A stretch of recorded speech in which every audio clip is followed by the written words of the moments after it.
السلام علیکم دوستو اللہ تعالیٰ نے ہزاروں قسم کی مخلوقات پیدا فرمائی تاکہ انسان ان سے مستفید ہو اور خدا کا شکر گزار ہو۔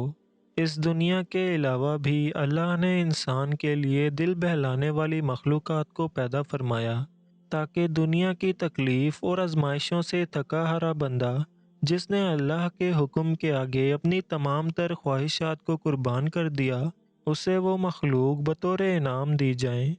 یہ ایک ایسی مخلوق ہے جو آخرت میں مومن کے لیے تمام مصائب و آزمائش کا بدلہ بنے گی۔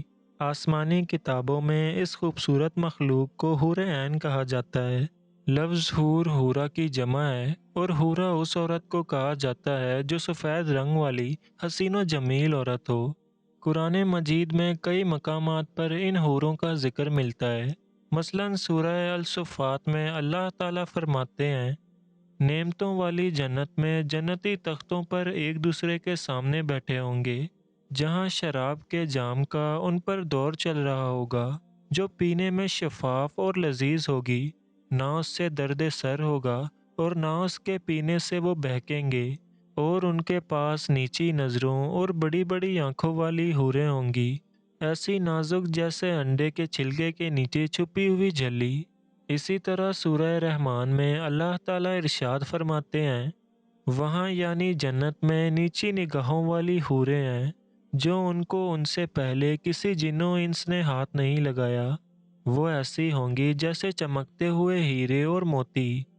گویا حور ایسی جنتی مخلوق ہے جسے دنیاوی مثال سے سمجھنا اور اس کی بناوٹ و خصوصیات کو بیان کرنا مشکل ہے، جسے اب تک نہ تو کسی انسان نے دیکھا اور نہ چھوا ہے، اور آخرت میں یہ مخلوق مومن کے لیے انعام اور بدلہ ہوگی۔ حدیث مبارکہ میں بھی آپ صلی اللہ علیہ وسلم نے ارشاد فرمایا کہ حوروں کی آنکھیں اس موتی کی طرح ہوں گی جو سیپی کے اندر موجود ہو اور اس کو کسی نے ہاتھ سے نہ چھوا ہو۔ اللہ نے حور عین کو زعفران سے تخلیق کیا ہے۔ اللہ تعالیٰ ان کے چہروں کو نور اور جسموں کو ریشم کا لباس پہنائے گا اور ان کے جسم حیران کرنے والی ہوں گی۔ اگر حوروں کی جسمانی بناوٹ کی بات کریں تو روایتوں سے معلوم ہوتا ہے کہ حوروں کو پاؤں کی انگلیوں سے گھٹنوں تک زعفران سے بنایا گیا، سینے سے گردن تک چمکدار عنبر سے تخلیق کیا گیا، گردن سے سر تک کا حصہ سفید کافور سے تخلیق کی گئی، اور ان کے سر میں خوشبودار کستوری کے بال ہیں۔ جب وہ سامنے آتی ہیں تو ان کا چہرہ زبردست نور سے چمک اٹھتا ہے جیسے دنیا والوں کے لیے سورج چمکتا ہے، اور ان کے کمر کا اندرونی حصہ لباس اور جلد کی باریکی سے دکھائی دیتا ہے۔ اگر کوئی حور اپنی ہتھیلیوں کو آسمان و زمین کے درمیان ظاہر کر دے تو تمام مخلوقات اس کے حسن کی دیوانی ہو جائے گی، اور اگر وہ اپنا چہرہ ظاہر کر دیں تو ان کے حسن سے آسمان و زمین کے درمیان موجود تمام چیزیں جگمگا اٹھیں گی۔ ایک روایت کے مطابق جنت الفردوس اور جنت العدن کے درمیان میں ایسی حوریں موجود ہیں جو جنت کے غلاف سے پیدا کی گئیں۔ وہ کبھی سوتی نہیں، کبھی حاملہ نہیں ہوں گی، نہ انہیں حیض آتی ہے اور نہ ہی وہ کبھی بیمار پڑتی ہیں۔ حوروں کی بھی کئی اقسام اور نسلیں ہیں اور جنت کے الگ الگ درجوں میں مختلف حوریں رہتی ہیں۔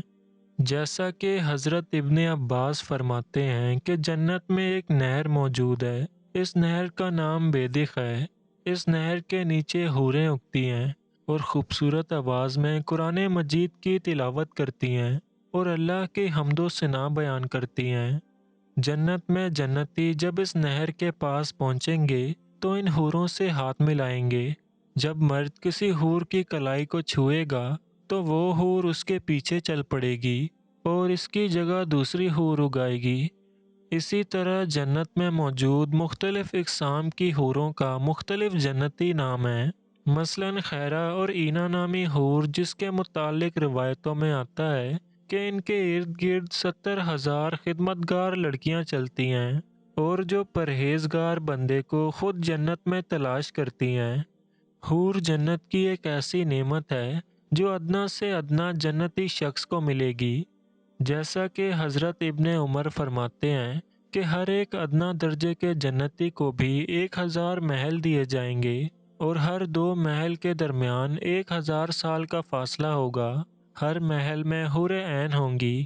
اسی طرح جنت میں ایک درخت ایسا ہے جس کے نیچے ابھرے ہوئے چھاتیوں والی کنواری حوریں ہوں گی، اور وہ وہاں گیت اور نغمے گائیں گی۔ تو جب درخت یہ آواز سنے گا تو اس کی شاخیں ایک دوسرے سے ٹکرائیں گی اور ایسی آواز پیدا ہوگی جیسے بانسری ہو۔ دوستوں، امید ہے کہ یہ ویڈیو آپ کو اچھی لگی ہوگی۔ آپ سے گزارش ہے کہ چینل کو سبسکرائب کر کے نوٹیفیکیشن بیل کو آن کر لیں۔